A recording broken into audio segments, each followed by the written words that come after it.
GM says tariffs will cost them $5 billion this year. Apple says it'll cost them nearly $1 billion this quarter alone. The U.S. is weeks away from supply chain disruptions, and the U.S. Chamber of Commerce is pleading with Trump to save small businesses and prevent a recession. The White House's response to this? Go fish. Is the administration considering small business tariff relief? The relief for small businesses is going to come in the form of the largest tax cut in American history. So that's a no on tariff relief for small businesses in the short term? It's a yes on tax relief for small businesses. But don't worry, should this expansive economic agenda fail to pass Congress, the president says he's got a backup plan. Prayer. We love that bill. I won't like it if it doesn't pass, neither will you. Doesn't pass, your taxes are going to go up 68%. So think of it, 68, and this is a religious ceremony to me, but that's part of the religion. Because if your taxes go up 68%, you might give up your religion. Just live it on a prayer, right, Batya? Prayer is always applicable. Do you have a plan? Is a plan an option too? I don't know. Listen, the NASDAQ, the S&P 500, the Dow Jones, all up today. They've recovered everything they lost since Liberation Day. Things are actually going really, really well. This whole thing about GM, the CEO saying that they're going to be, there's going to be a $5 billion cost to the tariffs, but she also said something very important. She said, this will not be passed on to the consumer.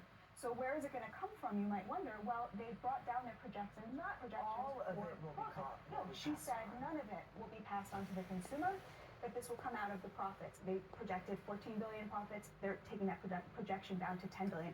This is what we want. Okay, well, wait. This is what we want. Okay. We want tariffs. So you we want- want manufacturing. We want the billionaires to pay their fair share, Okay. and we want the cost not to be passed on to So, consumers. And that's what we're seeing. Such a great example. Actually, no. Hold on. Let me just try to understand this. So GM's profits will decrease probably significantly as a result of this. Let's take that. I'm to telling be- you what they said. I know. I'm just saying. Okay, let's take that to the next. What do you think is going to happen when GM's profits suddenly drop? What will happen to GM and the people that work there?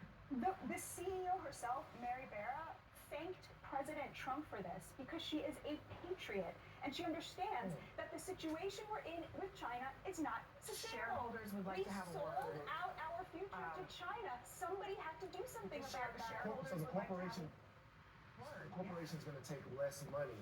They're going to eat the profits out of the sense of It's so great to patriotism. hear Democrats suddenly being so, pro-corporation and pro-corporate. No. Actually, to be honest with you, I'm not being pro-corporation. I'm actually being pro-people because what's bad for the corporation is going to be bad for the workers. Now, look, I couldn't care less about. Sound like Mitt Romney. Listen. I'll be honest with you. I couldn't care less about any of the corporations. Corporations are people, my friend. They're not. Listen to what I'm saying. It's like upside down world. It is. But look, I couldn't care about any of the corporations that were just listed. But what I do care about is the fact that I know a lot of people who own small businesses, and a lot of those people rely on like durable supply chains, and they are worried about what's going to happen. A guy I know runs a business called Actively Black. He makes sportswear. He gets a lot of his stuff from overseas. He is looking at the end of his business if something doesn't happen soon. And there are Americans that are looking at the end of their businesses throughout this summer and the next 6 months all over this country. And it's just a fact. We can act like it's something else, but that's actually true. What happens to those people? I don't dispute that we have gotten addicted to cheap stuff from China, but we paid an enormous price for it. China owns almost $1 trillion of our debt. That means our grandkids are going to be paying off the interest on that debt in exchange for what? A bunch of tchotchkes. It's unsustainable. Okay. We had to make Okay, a change. let me and just- this president had the guts to do it. So look, Trump is changing things for sure. Here's what's happening for consumers, okay? This is the New York Times. The reason consumers haven't felt the effects yet is because it takes 20 to 40 days for a container ship to go all the way across the Pacific Ocean. Then it takes another 10 days for Chinese goods to make their way by train or truck to cities across the country. The major effects on the U.S. economy of shutting down trade with China will become apparent summer 2025, when the United States might slip into recession. That's according to an economist at Apollo. So right about the time when Americans start to feel it, it might actually be too late to stop the country from tipping right into Well- a recession. Well, what could happen between now and then? The president and Scott Bessent, the Treasury Secretary, and the team are currently negotiating dozens of trade deals with, the 17 to 20 countries that actually matter. They are also obviously talking to the Chinese government as well. So I think you can't discount the idea that trade deals and negotiations and announcements could be made between now and then. That's number one. Number two, back to the issue of Congress. Failure is not an option. And as a message to the Republicans, you have to pass the president's agenda. You have to cut taxes for the American people. And it's good policy, but it's also good politics. Right now, the biggest bright line, and you're going to see this argued for weeks between the Republicans and the Democrats, other than immigration, which is huge, is on taxes. President Trump wants to cut them, the Democrats want to raise them, and the Republicans need to get behind the commander-in-chief and do it. No, Democrats do not want to raise taxes, Yes. and that Democrats do not want to raise taxes. I just want to say that right Well, they want to there. raise taxes on They- rich people. Well, on rich people. So I mean, Jobs. so like your friends like Elon Musk and Donald Trump and all of those people. What people? Dude, Give me an idea. like your friends like Elon Musk. They're the ones. Agree, my friend. But who else? I'm just trying to decide who's rich. Who's rich? Your No, friend. this is the big problem for These are your Democrats. friends. You can never define who's rich. I'm 'cause telling when you exactly, your because, friends. because I when you just- come right down to it, what Democrats believe is that anyone who pays taxes is rich enough to have them increase. If you vote against this bill, then the tax cuts will expire, and everybody with a job who pays taxes, their tax will go up. That is a Democrat position, is it not? Can I ask a question? Because both of you mentioned this.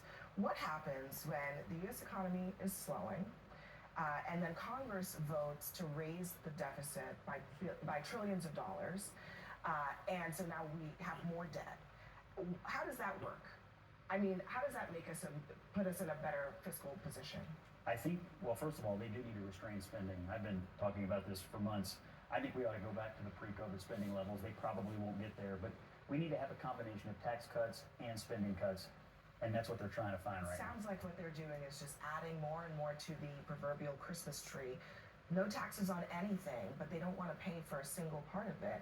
That, I feel like, to your point about children and grandchildren inheriting the debt, they are ladening more generations with even more debt, and then also at the same time putting on the table the possibility of a major slowdown economically. So we are generating revenue from the 10% global tariffs right now, although of course we're going to be making those trade deals, so we don't know what's going to happen with that. I think Scott and I disagree on this. I think they should raise taxes on the rich. I don't understand why that's not consistent with the president's promises to the middle I class. hate it when you break my and heart. to the- I love you so much. And I really do, but occasionally you break my heart. Well, No taxes, no The taxes. math doesn't make sense. That's my drop. We'll just leave that there. Coming up next for us, the panel is going to give us their nightcaps. They'll tell us their dream celebrity.